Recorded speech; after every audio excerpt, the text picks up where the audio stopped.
Hello everyone, welcome to the video series on MHSRB mock test answer explanation. Already నేను 1 to 10 questions 11 to 20 questions 2 videos చేసి పెట్టాను. ఈ వీడియోలో 21 to 30 questions answer explanation చెప్తాను. Let us look at the question first. The question is, according to ICMR guidelines of 2024, the estimated average requirement of protein for healthy men and women is. ఇది చాలా recent guideline 2024లో Indian Council of Medical Research వాళ్ళు కొన్ని recommendations చేశారు. మేజర్గా అందులో చెప్పింది ఏంటంటే ఎక్సెసివ్ ప్రోటీన్ ఇంటేక్ వల్ల ఉపయోగం లేదు, చాలామంది ఎక్సర్సైజ్ చేసేటప్పుడు ప్రోటీన్ పౌడర్స్ తీసుకుంటున్నారని దాని గురించి ఒక పేపర్ పబ్లిష్ చేశారు. దాంట్లో పెర్ డేకి ఎంత ప్రోటీన్ కావాలి, హెల్దీ మెన్ అయినా ఉమెన్ అయినా ఎంత కావాలి, పెర్ కేజీకి ఎంత కావాలనో ఎక్స్ప్లెనేషన్ ఇచ్చారు. దాని గురించి క్వశ్చన్ అడిగారు. సో ఏంటి ఆప్షన్స్ ఇచ్చారంటే 0.83 grams of protein per kg per day, or 0.66 grams of protein per kg per day, or 5 to 20 grams of protein per kg per day, or 10 to 20 grams of protein per kg per day. ICAR recommendations ప్రకారం 0.83 grams of protein per kg per day is enough. 0.83 to అంటే మరీ physical యాక్టివ్గా ఉంటే 1 gram వరకు తీసుకోవచ్చు, but ideal requirement is 0.83. Again remember this, anything more than 1.6 grams of protein per KG per day is not useful అని చెప్పారు. అంటే protein powders ఇవన్నీ తీసుకునే వాళ్ళ గురించి. So this is a recent update. So option A is right, 0.83 grams of protein per kg per day. Second question. See, which of the following is not a gram-positive bacteria? Options: Staphylococcus, Streptococcus, Bacillus cereus, E. coli, Escherichia coli. ఇది bit easier one, మనకు మైక్రోబయాలజీలో అందరికీ కామన్గా తెలిసింది. ఈ coli is a gram negative organism. Gram స్టైనింగ్లో colour retain చేసే positive అని, అంటే ఆల్కహాల్ వాష్ తర్వాత వాష్ చేసిన తర్వాత కలర్ రీటైన్ చేయకపోతే గ్రామ్ నెగిటివ్ అని అంటారు. ఈ గ్రామ్ నెగిటివ్ ఆర్గానిజంలో పెప్టోగ్లైకాన్ తక్కువ అమౌంట్లో ఉంటుంది, గ్రామ్ పాజిటివ్లో పెప్టోగ్లైకాన్ ఎక్కువగా ఉంటుంది, అందుకే ప్రైమరీ స్ట్రెయిన్ అలా రీటైన్ అవుతుంది. ఈ పెప్టోగ్లైకాన్ తక్కువ ఉండవని గ్రామ్ నెగిటివ్ ఆర్గానిజం. ఈ coli is gram negative organism. Now next question. Wilson disease is caused due to the accumulation of dash in the body. Options: magnesium, copper, phosphorus, strontium. Now Wilson disease అనేది genetic problem, autosomal recessive disease. ఏమవుతుందంటే మన బాడీలోకి వచ్చిన కాపర్ని body will try to eliminate out of the body, ఎక్సెస్గా ఉండేది. ఈ genetic disorder Wilson డిజార్డర్లో వాళ్ళు కాపర్ ఎలిమినేట్ చేయలేరు, బాడీలో అక్యూములేట్ అయిపోతుంది. So autosomal recessive copper accumulation disease is Wilson.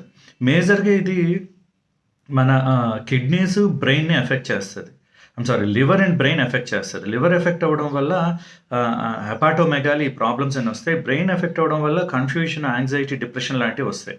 ఐలో corneal rings రావడం, ట్రెమర్స్ రావడం symptoms of Wilson disease. So copper excessive వల్ల వస్తుంది. మెగ్నీషియం ఎక్కువైనా usually body will try to eliminate it. యూజువల్గా it is not a big problem. Diarrhoea may be one of the effect. Phosphorus ఎక్కువ అవడం hyperphosphatemia అంటారు, bone డెన్సిటీలో problems వస్తాయి. Strontium is a radioactive one, it may cause anaemia and cancer. So Wilson disease దేని వల్ల వస్తుంది అంటే copper వల్ల వస్తుంది. Next question. Which of the following should be avoided in snake bite first? Now understand this one, this an interesting question. Snake bytes ఇవన్నీ first ఎయిడ్లో వస్తాయి. Snake bite వచ్చినప్పుడు dos and don'ts ఉన్నాయి, ఏం చేయాలి ఏం చేయకూడదని. ఏది చేయకూడదు అని క్వశ్చన్ అడిగారు. ఆప్షన్స్ ఏమి ఇచ్చారంటే immobilization of the bitten part. Snake bite వస్తే ఇమ్మొబిలైజ్ చేయాలంటే కదలకుండా ఉంచాలి, ఫ్రాక్చర్స్ అయినా స్నేక్ బైట్ అని. ఇది కరెక్టే, ఇది చేయాలి. ఎందుకు చేయాలి అంటే మీరు మొబిలైజ్ చేసి స్నేక్ బైట్ వచ్చిన తర్వాత పరిగెత్తడం, అటు ఇటు తిరగడం చేస్తే బ్లడ్ సర్క్యులేషన్ పెరిగి మీ బాడీ మొత్తం పాయిజన్ స్ప్రెడ్ అయ్యే ఛాన్స్ ఉంటుంది. సో ఇమ్మొబిలైజ్, కదలకుండా ఉంచాలి, రైట్. ఇది ఆ క్వశ్చన్ ఏమి అడిగారు, ఏది చేయకూడదు అడిగారు. Second one, covering the bitten part with clean cloth. ఎక్కడైతే స్నేక్ బైట్ వచ్చిందో దాన్ని క్లీన్ క్లాత్తో కవర్ చేయాలని చెప్పారు. దిస్ ఈజ్ ట్రూ, ఎందుకంటే స్నేక్ బైట్ వచ్చినప్పుడు స్కిన్ రప్చర్ అవ్వడం, బ్లడ్ వెసల్ రప్చర్ అవ్వడం జరుగుతుంది. మళ్ళీ బ్యాక్టీరియల్ ఇన్ఫెక్షన్ ఫర్దర్గా ఏం జరగకుండా ఉండడానికి దానిపైన ఒక క్లీన్ క్లాత్తో కవర్ చేయాలి. This is also correct. Next one, pain relievers, alcohol, ice application. ఇది చెయ్యకూడదు. ఎందుకు అర్థం చేసుకోండి. పెయిన్ రిలీవర్స్ ఇప్పుడు ఆస్పిరిన్ లాంటివి వేస్తే యాంటీప్లేట్లెట్ యాక్షన్. చాలా మటుకు ఈ స్నేక్ పాయిజన్స్ హీమోటాక్సిక్, అంటే బ్లీడింగ్ ప్రాబ్లం కాజ్ చేస్తాయి. మీరు ఆస్పిరిన్ లాంటివి వేసుకుంటే యాంటీప్లేట్ వల్ల ఇంకా బ్లీడింగ్ అగ్రెసివ్ అయ్యే ఛాన్స్ ఉంటుంది. పెయిన్ రిలీవర్స్ తీసుకోకూడదు, ఆల్కహాల్ కూడా తీసుకోకూడదు. ఆల్కహాల్, కెఫిన్ లాంటివి ఎందుకు తీసుకోకూడదు అంటే అవి బ్లడ్ సర్క్యులేషన్ యాక్టివేట్ చేస్తాయి. ఆల్కహాల్ వాసోడైలేషన్ చేసి బ్లడ్ సర్క్యులేషన్ పెరిగితే పాయిజన్ బాడీ అంతా స్ప్రెడ్ అయిపోతుంది. ఐస్ అప్లికేషన్, ఐస్ అప్లై చేయకూడదు. ఐస్ మీరు అప్లై చేస్తే బ్లడ్ వెసల్స్ కన్స్ట్రిక్ట్ అయిపోయి ఎక్కడ స్నేక్ బైట్ అయిందో అక్కడే పాయిజన్ అంతా అక్యూములేట్ అయ్యి సెల్ నెక్రోసిస్ అయిపోతుంది. అంటే అక్కడ ఉన్న సెల్స్ అన్నీ ఎఫెక్ట్ అవుతాయి. సో ఇది చేయకూడదు. Last washing the area with soap and water, this has to be done. So 3 dos, 1 is don't, అది అవాయిడెడ్ అనమాట. So option 3 is the right answer. Now filariasis is caused by, direct question, Bordetella pertussis, ఈ bacteria వల్ల వచ్చేది whooping cough, కోరింత దగ్గు అంటారు. Wuchereria bancroft is a nematoda that causes filariasis, దీన్నే elephantiasis అని కూడా అంటారు. డిఈసి, డైఈథైల్ కార్బమైజన్ అనే డ్రగ్ సెలెక్టివ్గా ఫైలేరియాసిస్ని ట్రీట్ చేయడానికి యూజ్ చేస్తారు. ఎర్సినియా పెస్టిస్ అనే bacteria it causes plague. Herpes simplex virus, varicella zoster virus, ఇవన్నీ చికెన్ పాక్స్, అమ్మవారు అంటారు కదా, అది కాజ్ చేస్తుంది. This is a virus one. So filariasis is caused by nematoda called Wuchereria bancrofti. Drug of choice is diethyl carbamazine. Next one, which of the following is an acidifying agent? Chemistry, inorganic chemistry. Sodium bicarbonate, ammonium chloride, calcium chloride, magnesium hydroxide. Now, acidifying agent, understand this one. See, sodium bicarbonate is an alkalizing agent. Sodium bicarbonate gaani, calcium carbonate, magnesium hydroxide. In fact, calcium carbonate, magnesium hydroxide are used as antacids. Sodium bicarbonate, systemic antacid. ఇవన్నీ యాంటాసిడ్లు. Anti acid అంటే ఏంటి? Alkaline in nature అని అర్థం. Question అడుగుతున్నారు ఎసిడిఫైయింగ్ agent ఏది అని అడుగుతున్నారు. Ammonium chloride is acidifying agent. Ammonium chloride ఏమవుతుందంటే వాటర్లోకి వెళ్ళంగానే ammonium hydroxide hydrochloric acid release చేస్తుంది. హైడ్రోక్లోరిక్ యాసిడ్ అంటే ఏంటి? Acidifying agent. So option B is right answer. Ammonium chloride is an acidifying agent. Next one, no malignant tertian malaria is caused by. నా ఇది కొంచెం interesting question. Plasmodium vivax, falciparum ovale malaria. 2023లో TSPSC conduct చేసిన drug inspector ఎగ్జామ్లో కూడా ఈ malaria ఆర్గాన్జం మీద ఒక క్వశ్చన్ అడిగారు. ఇది ఇన్ఫాక్ట్ డిప్లొమా కన్నా కొంచెం higher level, but it is there. Let us understand them. Malaria infections cause చేసేవి బినైన్, మ్యాలిగ్నెంట్ కండిషన్స్ ఉంటాయి. బినైన్ అనే వర్డ్ ఎక్కడ వచ్చినా ఇట్ ఈస్ నాట్ సివియర్ అని అర్థం. Malignant is a severe condition. ఇప్పుడు మనకి ట్యూమర్స్లో కూడా బినైన్ ట్యూమర్, మ్యాలిగ్నెంట్ ట్యూమర్ ఉంటుంది. Benign tumour is not a problematic one, just a cell growth. Malignant tumour is cancerous one. అలానే ఫీవర్స్లో కూడా బినైన్, మ్యాలిగ్నెంట్ ఉన్నాయి. నా టెర్షియన్, క్వార్టన్ అని 2 రకాలు ఉన్నాయి మలేరియాలో. టెర్షియన్ అంటే ఎవ్రీ 2 days or 40 days తర్వాత ఫీవర్ రావడాన్ని టెర్షియన్ అంటారు.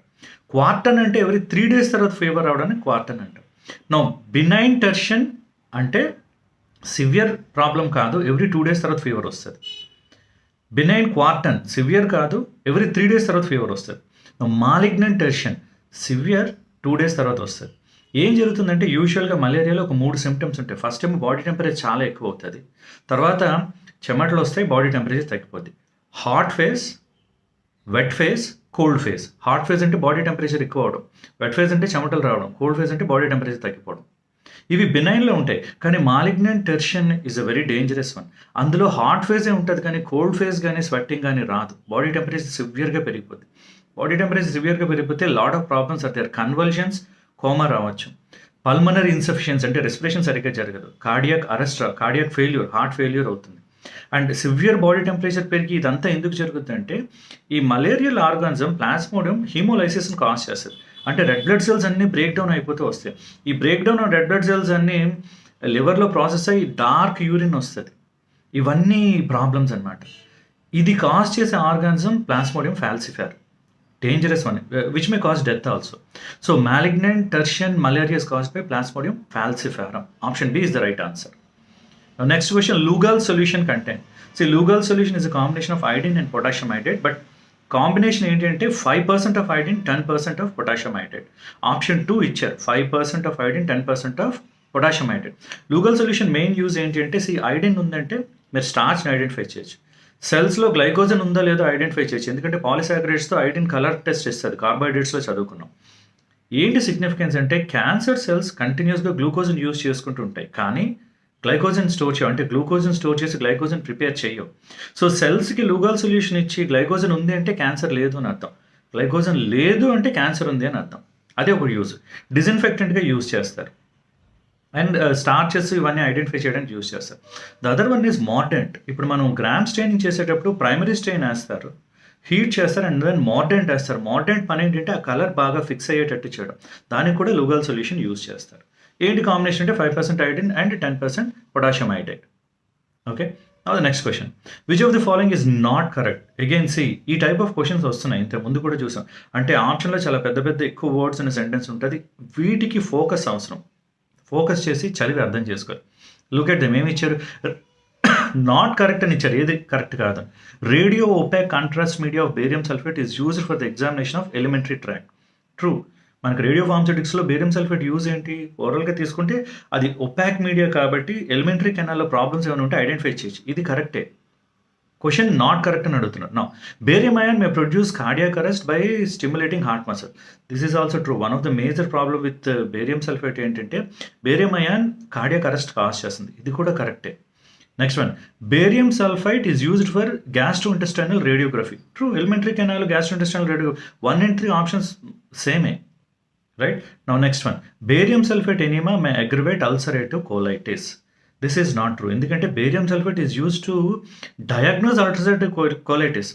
అది వచ్చిన problem inflammation, ulcerative colitis, cancer అని డయాగ్నోస్ చేయడానికి యూజ్ చేసేదే బేరియం సల్ఫేట్. ఇక్కడ మే అగ్రవేట్ అల్సరేటివ్ కోలైటిస్ అని ఇస్తున్నారు. అగ్రవేట్ చేసేది వాడరు. So this is not correct. Now again understand the questions. ఆప్షన్స్లో 4 ఇచ్చారు. 1 and 3 options similar. Elementary canal, GI tract అంటే సిమిలర్ ఆప్షన్స్. సో మీరు చదివేటప్పుడు అర్థం చేసుకోవాలి. అంటే 1 and 3 సిమిలర్ ఆప్షన్స్ ఉన్నాయంటే ఆ 2 కాదు. అంటే 4 ఆప్షన్స్లో 2 ఎలిమినేట్ చేశారు, ఇంకొక 2 ఉన్నాయి. కార్డియాక్ అరెస్టా, అగ్రవేట్ అల్సరేటివ్ కోలైటిస్. ఇలాంటప్పుడు ఏమవుతుందంటే మీకు 50-50 ఛాన్స్. అంటే 2 ఆప్షన్స్లో ఒకటి కరెక్ట్గా చూస్ చేసుకోవాలి. ఎలాగ ఎలిమినేట్ చేయాలి ఆప్షన్స్నో చెప్తున్నాను. 2 సిమిలర్ ఆన్సర్స్ ఉన్నాయంటే 1 and 3 ఆప్షన్స్ సిమిలర్, వాటిని ఎలిమినేట్ చేయాలి, అవి కాదు. మిగతా రెండిట్లో ఏది చూసుకోవాలి. యూజెస్లో చూస్తే it is used to diagnose ulcerative colitis. కాబట్టి ఏమై ఉంటుంది? కార్డియాక్ అరెస్టే. It is use to treat ulcerative colitis. కానీ ఆప్షన్ ఏమి ఇచ్చారు? అగ్రవేట్ అల్సరేటివ్ కోలైటిస్ అన్నారు. డయాగ్నోసిస్కి యూజ్ చేస్తున్నారంటే అగ్రవేట్ చేయదని అర్థం. కాబట్టి ఆన్సర్ ఇది అవుతుందన్నమాట. So option 4 is the right answer. ఏది నాట్ కరెక్ట్ అని ఇచ్చారు? It will not aggravate, it is use to diagnose ulcerative colitis. Next question, in the limit test of lead dithizone in chloroform gives. నా options violet colour, red colour, green colour, pink colour. నా ఇది కలరిమెట్రిక్ test. లెడ్ని డైథయాజోన్, diphenyl కార్బజోన్ అనే కాంపౌండ్తో combine చేస్తే, అంటే డైథయాజోన్ in chloroform యూజువల్గా green కలర్లో ఉంటుంది. Lead ఇస్తే లెడ్ ఏం చేస్తుంది అంటే కోఆర్డినేట్ కోవలెంట్ బాండ్ ఫామ్ చేసి కలర్ చేంజ్ అవుతుంది. ఇనీషియల్గా వైలెట్ వచ్చి final it turns to red colour. So limit టెస్ట్లు యూజువల్గా ఎలా చేస్తాం? స్టాండర్డ్ సొల్యూషన్ ప్రిపేర్ చేస్తాం, టెస్ట్ సొల్యూషన్ ప్రిపేర్ చేస్తాం. వచ్చిన కలర్ ఇంటెన్సిటీ బట్టి లిమిట్లో ఉందా లేదా చెప్తాం. ఎప్పుడు స్టాండర్డ్ సొల్యూషన్ కలర్ ఎక్కువగా ఉండాలి. అంటే ఏంటి? లెడ్ ప్రపోర్షన్ దాంట్లో ఎక్కువ ఉంది, మనం తీసుకున్న శాంపుల్లో లెడ్ తక్కువ ఉంది, అంటే లిమిట్లోనే ఉంది అని అర్థం. అందుకే లిమిట్ టెస్ట్ అని అంటారు. ఇక్కడ వచ్చే కలర్ ఏంటంటే red colour. So option 2 is the right answer. Okay. So this is about 21 to 30 questions. Next questions కూడా ఇలా వీడియో సిరీస్లో పెడుతూ ఉంటాను. I hope these are useful. All the best.